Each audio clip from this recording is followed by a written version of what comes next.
घर का रास्ता तो जानते ही होगे। तो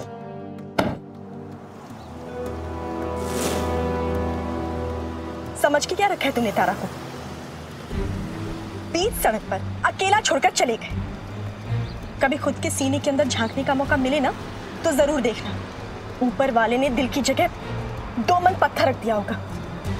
जब भी तुम्हारे बारे में सोचती हूँ, किसी इंसान का नहीं, जानवर का चेहरा दिखाई देता है मुझे। मैं तुम्हारे बारे में ना सोचता हूँ ना तुम्हारी सोच की परवाह करता हूँ।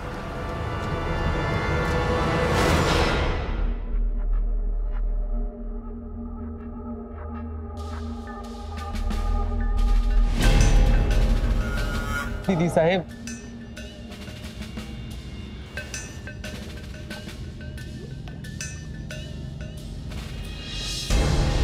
ओहो,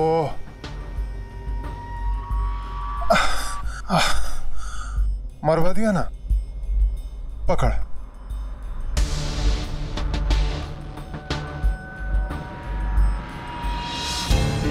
कितनी खूबसूरत तस्वीरें खींची हैं आपने दीदी साहेब। अरे कहाँ खूबसूरत लग रही है। ये लिपस्टिक देखना, पूरी पुछ गई है। तुम लोग बिल्कुल ध्यान नहीं रखती हो मेरा। इसमें अच्छी लग रही हूं ना मैं। और ये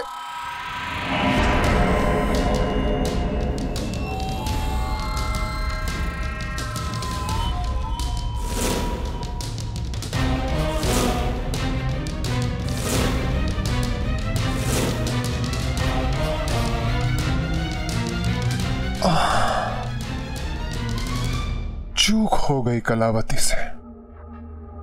एक ही जगह, एक ही साथ, एक ही वक्त पर हम दोनों थे और हमारी मुलाकात ना हो सकी। पर कोई बात नहीं, मैं तुझे भी पहचानती हूं और इस रास्ते को भी। एक बार मिले हैं तो दोबारा भी मिलेंगे ही। ये महज तस्वीर नहीं, कुदरत का इशारा है जो चीख चीख कर कह रही है कि हमारे मिलन की घड़ी करीब आ रही है। ये जो झड़ी है, आई आई आई, मिलन की घड़ी है। पिया तूने बड़ी देर कर दी,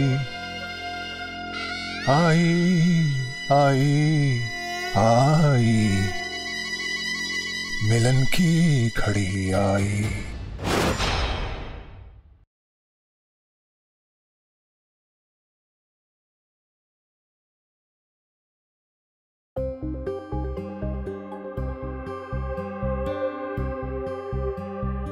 कितनी बार कहा है हमने आपसे, जिंदगी में जो पल हमने अपने लिए रखे हैं तो हमारे लिए रहने दीजिए,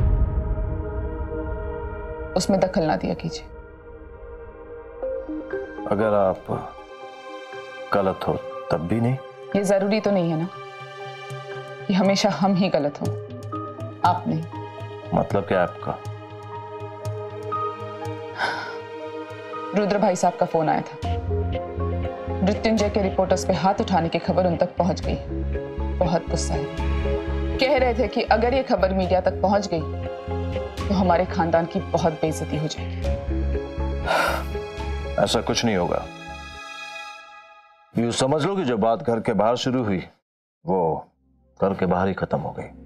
ना ही अखबार की सुर्खियां बनी और ना टीवी की हेडलाइन। मतलब? ओह, इसका मतलब आपने अपने स्टेटस और पैसे का इस्तेमाल करके ये खबर मीडिया में आने से पहले ही दबा दी। आखिर कब तक बचाएंगे आप उसको? कब तक पर्दा डालेंगे उसकी हरकतों पर? पता नहीं, बचपन से ही किस बात से नाराज है वो, खुद से या जिंदगी से? हमें हैरानी तो इस बात से होती है कि आप जैसा जिंदगी को समझने वाला इंसान भी उसे समझने में धोखा कैसे खा गया।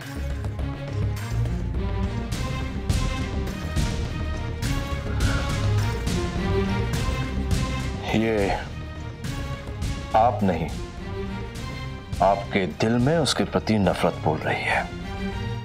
एक मासूम बच्चा जिसे कभी मां का प्यार ना मिला हो, एक्सेप्टेंस ना मिली हो। 4 साल का था मृत्युंजय जब हम उसे इस घर में लेकर आए थे। इस घर में आते ही उसने इस घर को अपना लिया, इस घर में रहने वाले लोगों को अपना परिवार समझ लिया। और आप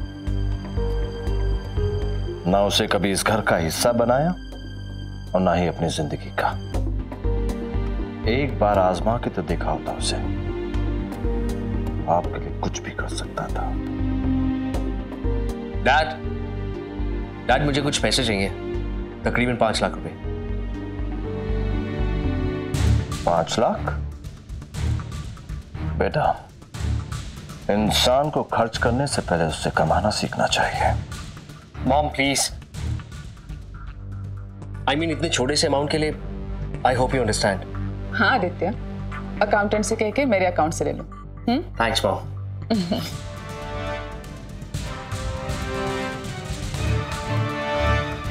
और कितना बिगाड़ेंगे आप इसे?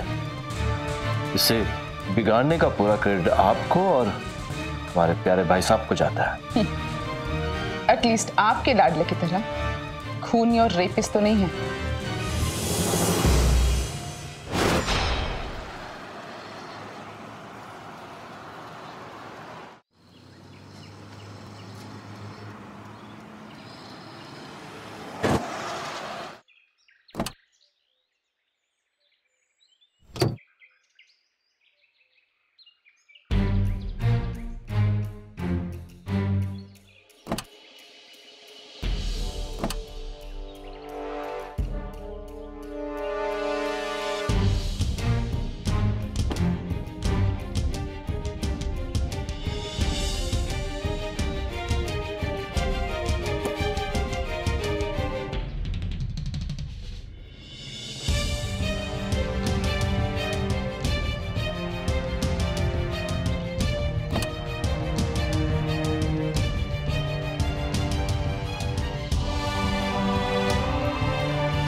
वैसे थैंक यू, सही टाइम पर माँ के सामने आकर तारा की इज्जत को कचड़ा होने से बचाने के लिए।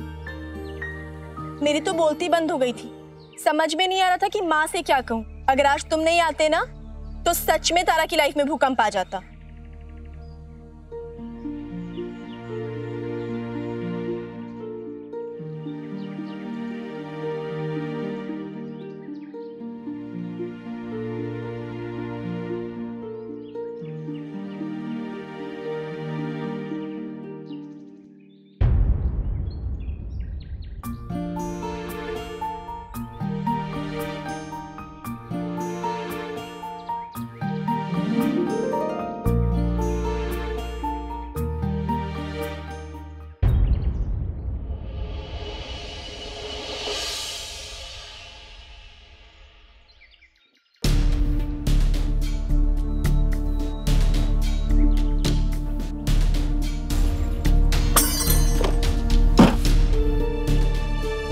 कोई गलतफहमी में मत रहना, मैं किसी पर एहसान करने नहीं आया था, सिर्फ बाबा के कहने पर आया था। मेरे लिए हम दोनों के बीच ना कोई रिश्ता है, ना आने वाले कल में होगा।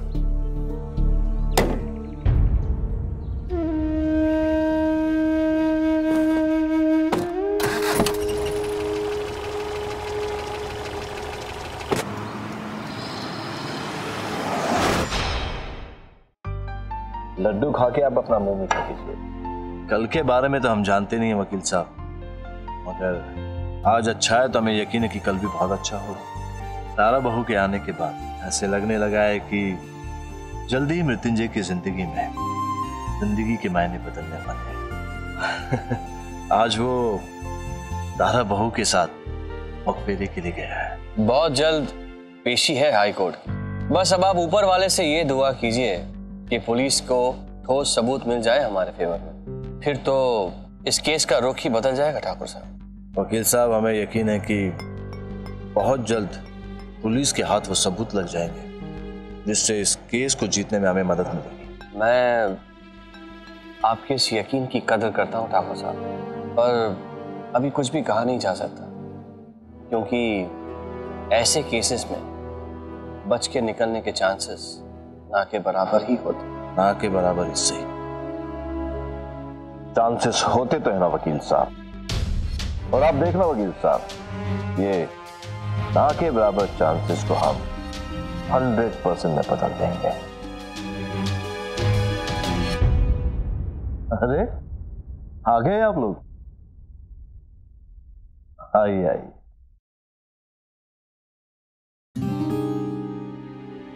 बड़ी लंबी उम्र है बेटा आपकी। अभी हम और वकील साहब आपके बारे में बात कर रहे थे। हाँ, अब अच्छा बेटा, बाद में मैं आपसे कुछ जरूरी बात करनी है आपसे।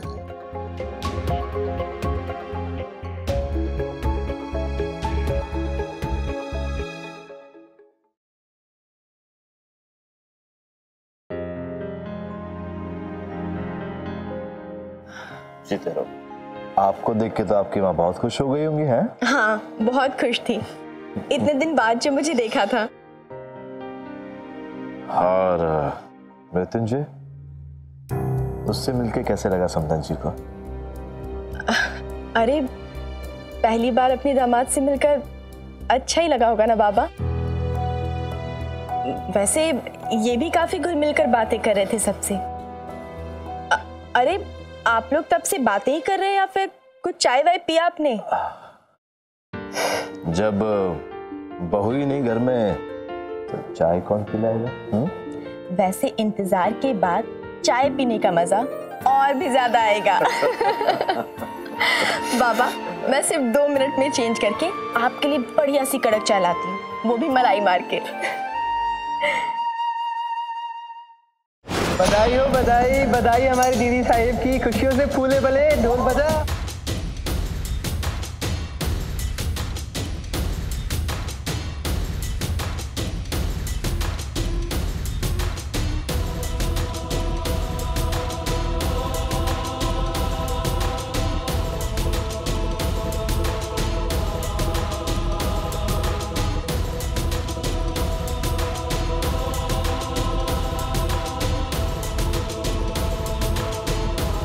अरे रे रे रे रे, अरे ओहो, अरे बस, बहुत हो गया नाच गाना।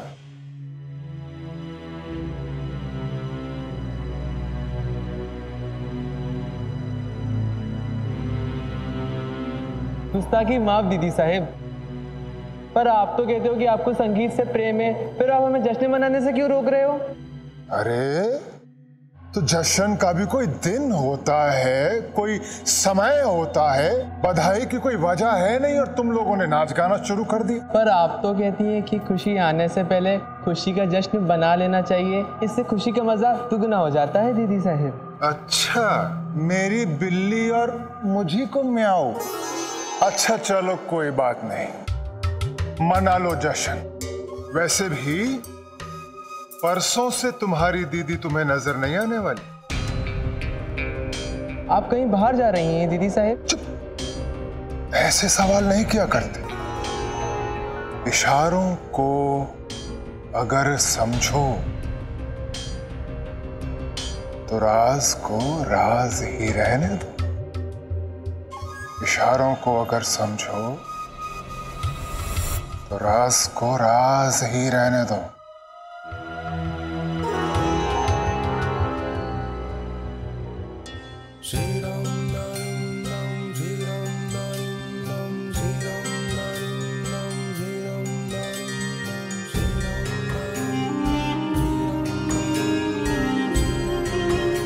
खाएगी? आ गया ना?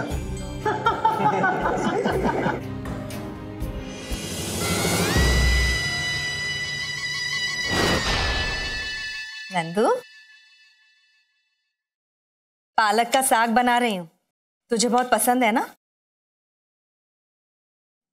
अरे ये क्या कर रही है तू? ला मुझे दे, छोड़ दे, तू रहने दे, छोड़। क्या हो गया है तुझे आजकल? ऐसे खोई खोई से क्यों रहती है? हाँ, असल में गलती मेरी है। तारा के जाने के बाद मैं तुझ पे ध्यान ही नहीं दे पाई, मौका ही नहीं मिला। और एक दो बार तुझसे पूछने की कोशिश भी की तो तूने मुझे टाल दिया। मैं तेरी माँ हूँ नंदू, तेरे मन की बात को तेरी आंखों में पढ़ सकती हूँ, और माँ होने के नाते मेरा मन ये कह रहा है कि कोई तो बात है जो तुझे परेशान कर रही है। बता ना बेटा। रहने देना माँ, मेरी परेशानी के लिए तेरे पास टाइम ही कहाँ है। तू बस अपनी तारा के बारे में सोच। चुप कर नंदू, चुप कर। सबसे पहले तो तुझे अपनी इस सोच को बदलना होगा कि मैं सिर्फ तारा के बारे में सोचती हूँ। तारा पूरे घर के बारे में सोचती है, सिर्फ अपने बारे में नहीं। और अपने मन की बात वो अपनी माँ से नहीं छुपाती। और एक तू है कि अपने मन की बात अपनी माँ को बताना ही नहीं चाहती। हमेशा इमोशनल ब्लैकमेल करती हूँ। जब कोई बात ही नहीं है तो फिर मैं क्या बोलूँ? अब छोड़ो ये सब बातें। पक्का? हाँ पक्का। चल ठीक है, तो मेरा एक काम कर। क्या? तो एक बार मेरी पहली वाली नंदू की तरह से मुस्कुरा के दिखा दे। क्या बात, तू भी ना। ये हुई ना बात। मैं तुझे हमेशा ऐसे ही मुस्कुराता देखना चाहती हूँ, बस मुझे और कुछ नहीं चाहिए।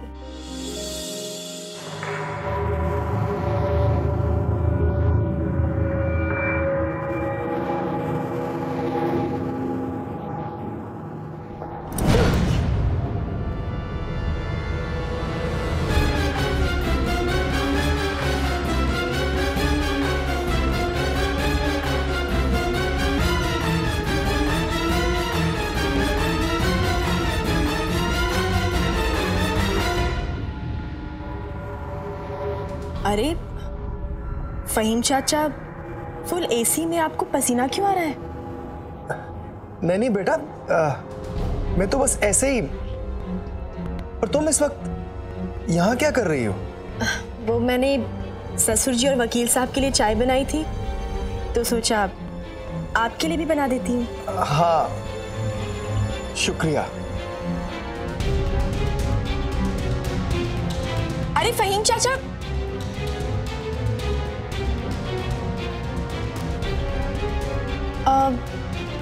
पर सासू माँ ने तो कहा था इस कमरे की चाबी किसी के पास नहीं है, पर मैंने अभी आपके पास। अरे नहीं, वो इस कमरे की चाबी नहीं है। मेरे पास तो पूरे घर की चाबियां रहती हैं, कभी मेरी जेब में तो कभी मेरे हाथ में। वैसे फहीम चाचा, ताया जी आ कब रहे हैं? बहुत कुछ सुन चुकी है तारा उनके बारे में, और उनके बारे में सुन सुनकर ऐसी पिक्चर फिट हो गई है कि बस अब तो तारा को उनसे मिलना ही मिलना है।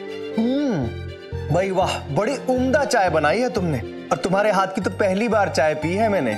तुम्हारा इनाम का हक तो बनता है। बोलो क्या चाहिए? नहीं फहीम चाचा, तारा को इनाम की नहीं, दुआ की जरूरत है, क्योंकि इनाम की उम्र बहुत छोटी होती है और दुआ इंसान के मरने के बाद भी रहता ही रहता है। अल्लाह ताला तुम्हें और तुम्हारे शोहर को बेइंतहा खुशियां बख्शे, और बड़े कुंवर साहब की मोहब्बत और इनायतों की बारिश तुम पर हमेशा बनी रहे। आमीन।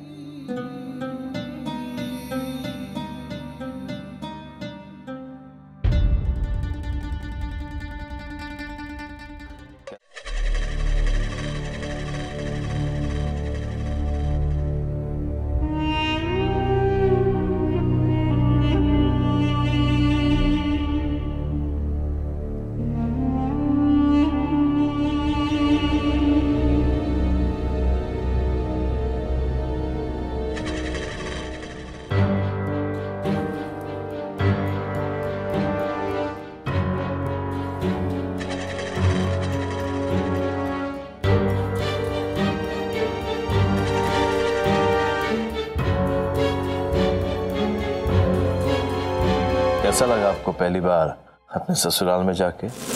भले लोग हैं, आपको जरूर अच्छा लगा होगा उनसे मिलके। ये शादी मेरे लिए सिर्फ एक मजाक है बाबा।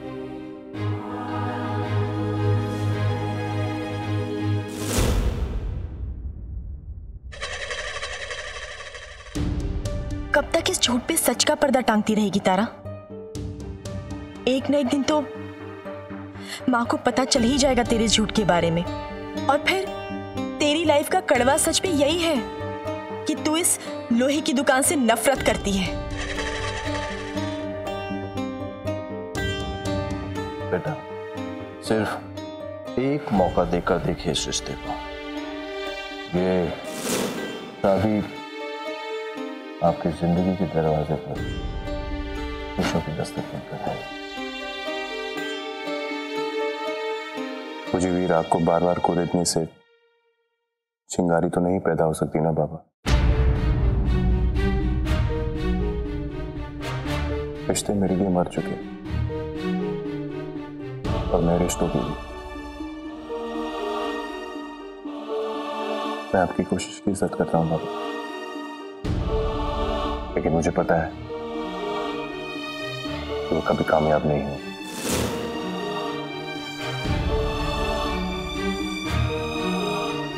सिर्फ बाबा की बात रखने के लिए इस घंटी को अपने गले से बांध के रखा है तारा ने, वरना इसके जैसे आदमी से शादी करना तो दूर, पलट के देखे बिना तारा इसकी तरफ।